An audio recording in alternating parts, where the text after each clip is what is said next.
İyi akşamlar ve her vaktiniz hayır olsun söylüyorum.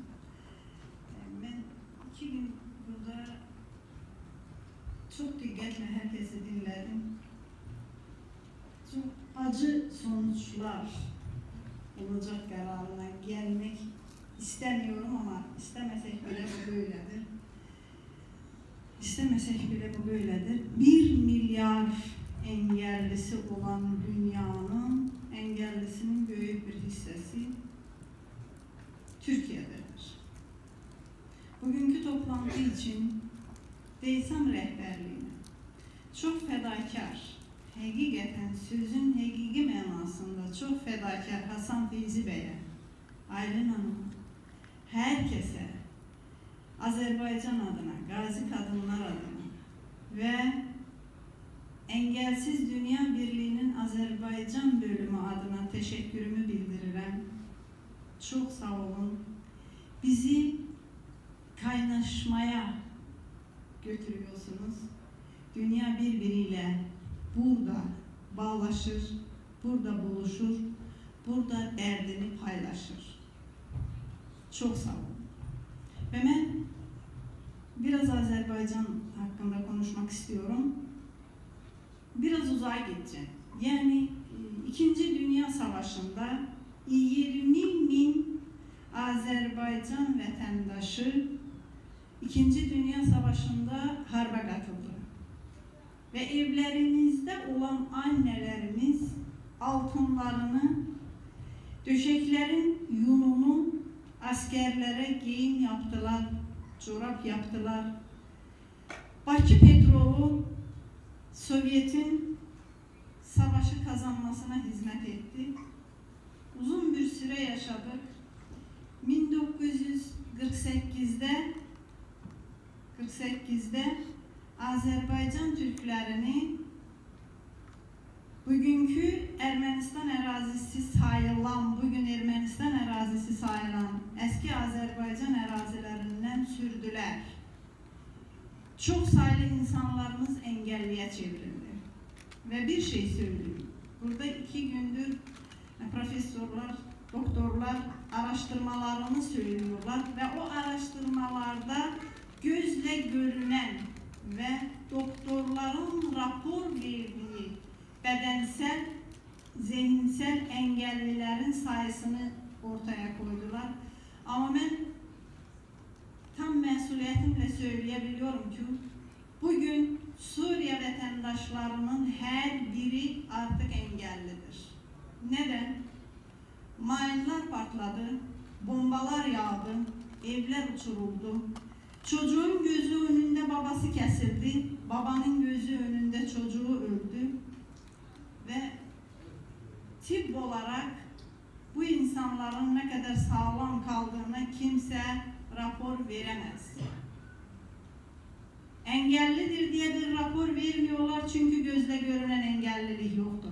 Ama savaşı yaşayan insanların korkulu rüyaları, sinirleri ve sağlıklarında kendilerinin sağlıklarında duyduğu ağrıları, acıları kimse görmüyor, kimse duymuyor. Bunu biz yaşadık. Artık 28-29 ildir Azerbaycan bunu yaşıyor. 1988'de Sovyetler Ermənistan diye bir memleketin Karabağ hücumunu düzenledi ve Ermənistan'ı ağır bir daşa çevirip boynumuza saldılar, bizi denize attılar. Resmen denize attılar. Biz bugün de o çabanı, denizden çıkmak çabasını veriyoruz. Kurtulmak çabasını veriyoruz. Aşağı yukarı 30.000'den çok insanımız engellidir resmi rapora göre. Bugünlerde hafta sonu, önümüzdeki haftanın sonu hocalı dönemi kaydedilecek. 25 Şubat 26'sına geçen gece bir gecede 7.000 nüfuzu olan bir şehir yerle yeksan edildi. Ve resmi kayıtlarda 500 kişi engellidir hemin gecenin felaketinden. Ama 7.000 kişinin hepsi engellidir. Çünkü onlar o zorunları, o felaketi yaşadılar. O gecəni gördüler. Kurtulmaya çalıştılar, ölümle cenk-cenge oldular. Anne öz kucağında 1 yaşında çocuğunu boğdu. Neden boğdu? Çünkü çocuk açtı, soyuktu, üşüyürdü, ağlıyordu. Anne çocuğunu boğdu, öldürdü ki ağlamasın. Bu insanlar rehin götürülmesin. 6 saat sonra ölmüş hesap olunan çocuk ayrıldı. Bugün o çocuk uyandı o çocuk. Bugün onun 30 yaşı var ve engellidir. Salatındır ismi de. Engellidir. Zihinsel engellidir. Anne sağlamdır. Sağlamdır mı sizce? Çocuğunu boğup öldüren anne sağlamdır mı? Azerbaycan'da bugün 600 bine yakın engelli var. Onun 171 bini çocuk, 110 bini kadın ve 30 bini Karabağ Savaşı'ndan engelli olanlar. 30 bin Karabağ Savaşı'ndan engelli olanların 13 bini askeri engellilerdir. Askeri hizmet yaparken savaşta engelli olanlar maalesef 17 bini kadınlar, çocuklar, yaşlılardır. Sivil insanlar, sivil vatandaşlar evlerinde oturdukları zaman düşman güllesine tuş gelenler. 1988-92 illər ərzində bizim 1 milyon insanımız kaçkın, göçkün oldu. Mecburen evinden çıktı ve küçük bir Azerbaycan, Sovyet'ten ayrılmış, boş elle, boş bütçe ile olan bir Azerbaycan 1 milyon göçküne ev sahipliği yaptı. O 1 milyon göçkünün 300 bini bugünkü Ermənistan ərazisindən kovulmuştu. Öz dede-baba yurtlarından. Bizim toprakta formalaşmış Ermənistan devletinin askeri, Rusya devletinin askerinin köməkliğiyle bizim insanımızı bizim toprağımızdan, bizim evimizden, bizim vətənimizdən vurdular. Kimse sesini çıkarmadı, bizi fark etmediler. Bugün de bizi fark etmiyorlar. Çünkü biz kendi ayaklarımız üstünde dayanmağı kendimiz istiyoruz. Bizim devletimiz, bizim hükümetimiz, bizim halkımız el ele tutarak o felaketten, o vəhşetten kurtulmaya çalışır. Ama bugün yine de 2016 yılın Nisan ayının 2-3'ü qəflətən yine Ermənistan ordusunun hücumuna məruz qaldı. Yine yeri başımızın üstünde olan, canımızı yandıran, analarımızı ağlar koyan şehitlerimiz, yine de engellilerimiz. Bu ara ben buradan Türk dünyası şehitlerine ve savaştan şehit olanların her birinin ruhuna salam gönderirəm. Her birine Allah'tan rahmet diləyirəm. Burada Suriye ile bağlı, Irak ile bağlı danışılan çok şeyleri duydukça ben birebir yaşadığım savaşı, birebir yaşadığım 1990 yıl 20 Ocağı hatırlıyorum. Kendim yaşadım onları. Kendim savaşa katıldım. Gözüm gördü neler var, neler oldu. Ben bir kez burada yine söylemiştim. Bətnindən süngüyle çocuğu çıkarılıp yandırılmış anneni kim gördü gözüyle? Kim dokundu eliyle? Siz bunları tabii ki araştırmalardan biliyorsunuz ama ben kendim yaşadım. Bu benim hayatımda olanımdı. Ben özümü, kendimi sağlam hissettim. 1988 yılda azadlık mücadelesine koşulduğum zaman çok sağlamdım. Genç bir kızdım. Çok sağlam. Ve 92. yılda savaşa gittiğim zaman da çok sağlıklı biriydim. Ama bugün sağlıklı değilim. Diyebilirsiniz ki üstünden iller geçti. Tabii ki sağlıklı olmayacaksın. Hayır. Ben de 92. yıldan beri sağlıklı değilim. savaşdan mən sağlığımı kaybettim. Və eyni zamanda Azərbaycan əhalisinin aşağı yukarı 50%'i Qarabağ Savaşı'ndan sağlığını kaybetmiş durumda. Şehit olan oğulun annesi artık engellidir. Ablası, bacısı artık engellidir. Eşi engellidir. Çocuğu engellidir. Bize ne kalır? Biz bu kadar engelliyle başa çıkabilir miyiz? Türkiye bu kadar engelliyle başa çıkabilecek mi? 3 milyon yarım engelliyle başa çıkabilecek mi? Bir devletin əhalisi demek. Ben yine çok ısrarla rica ediyorum her birinizden. Aylin Hanım, başkanım rica ediyorum. Savaşlara dur diyelim. Buradan biz de sesimizi kaldıralım. Engellilerin hayata rehabilitasyası ile bağlı konuşanlar oldu. Ve ben rica ediyorum engellilerin emek faaliyetini, yani bir çalışmalarının teşkiline başvuraq. Peşe öyrədək gençlerimize, engelli gençlerimize. Herhangi bir işi bacarsalar, bir iş yeri bulsalar, başkalarının asılılıkları azalar ve ailenin de ister sosyoloji, ister psikoloji problemi azalar. Mesela evin iş yerinde bir proje yürütmek var. Nasıl bir proje olacak? Bizim peşe öğrettiğimiz gençler evinde oturacak, bacardığı herhangi bir dikiş işin, dikme işin veya başka bir işleri icra edecek, satılacak, para kazanacak ve dolanacak. Tabii ki onunla normal olarak dolanmak o kadar da mümkün değil ama yine de biraz yükü azalar. Yine de biraz asıllılık azalır. Ailenin maddi problemi biraz yüngülleşer. Evinde bir engelli olan bir aile çok büyük sorun yaşıyor. Çok büyük. İster maddi, ister manevi, ister psikolojik. Bir de engellilerimize müracaat formalarını düşünmek lazım.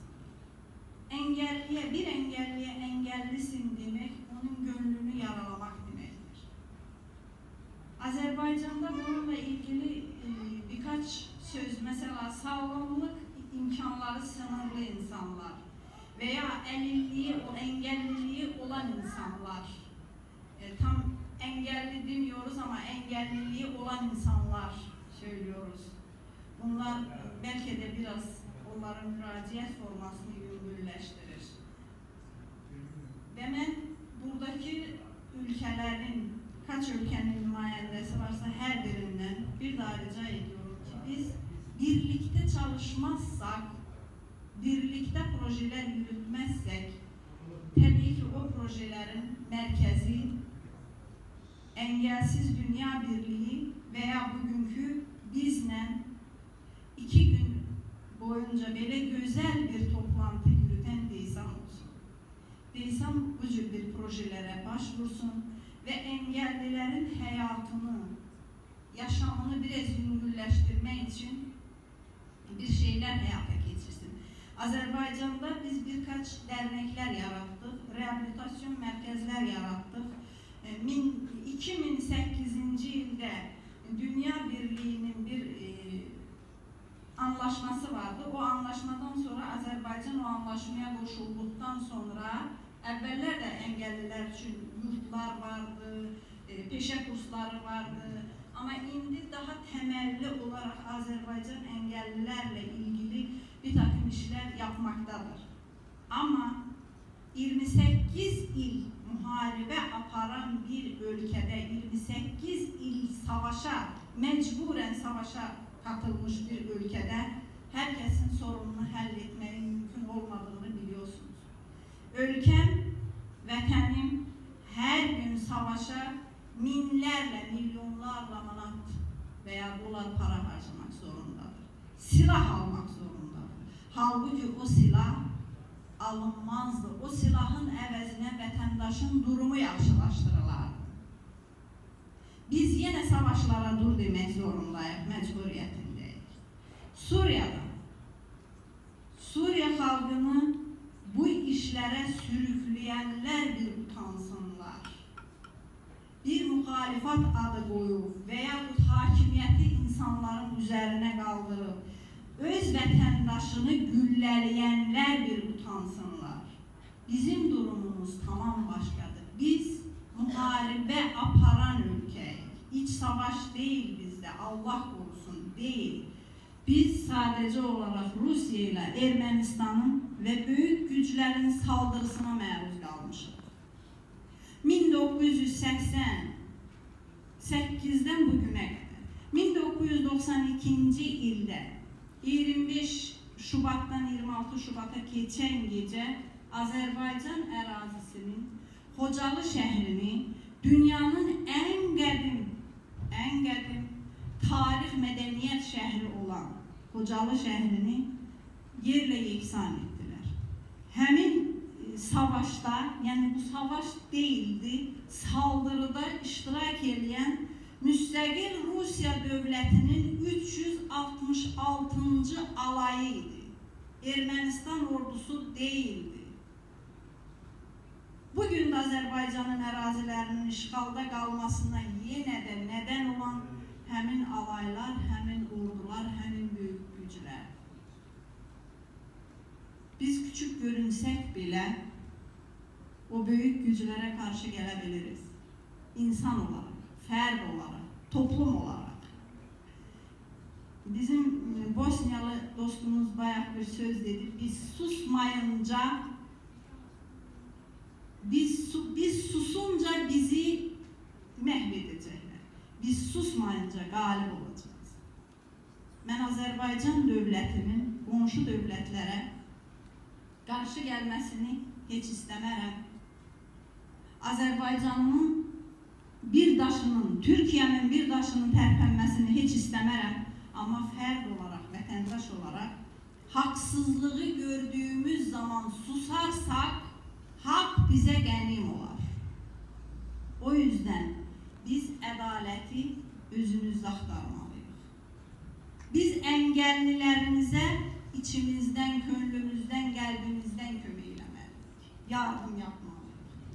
O yardım da bir əngəllini ələ-baxım öyrətmək demək deyil. Veya bir əngəllinin problemini həll etmək üçün dövlətin büdcəsinə göz dikmək deyil. Birlikdə olub, əngəlliliyi yaradan səbəbləri aradan qaldırıb, əngəlliliyin artmasının qarşısını alacağız, sonra da əngəllilərimizə yardım etməyin bir projesini çizəcəyiz. Əks halda heç nə mümkün olmayacaq.